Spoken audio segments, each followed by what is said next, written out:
আপনি আমাকে বাড়ির মধ্যে ঢুকে শান্তি শান্তি করতেছেন কেন? কে আপনি? আমি তো খালা। ছোট খালা, তুমি আমার লম্বা হয়ে গেছো কে? আর তুমি কেমন মোটা হয়ে গেছো?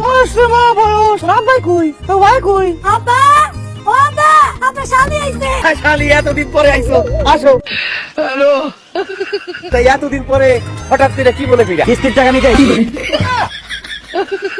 আসসালামু আলাইকুম স্যার। ওয়ালাইকুম আসসালাম। আপনি স্যার বোরখা পইরা আমাকে বাড়ি আইলেন কেন? কারণ আমি আসার খবর পাইলে তো সব বাড়ি থেকে পলাই যান, যাতে আমার কেউ চিনতেও না পারে, বাড়ি থেকে পলাই যেতে না পারে। দেন কিস্তি টাকা দেন। একটা লোক আমাদেরকে বলছে কিস্তির টাকা যাতে আমরা না দিই, আর সেই জন্য আমরা পলায় থাকি। কি?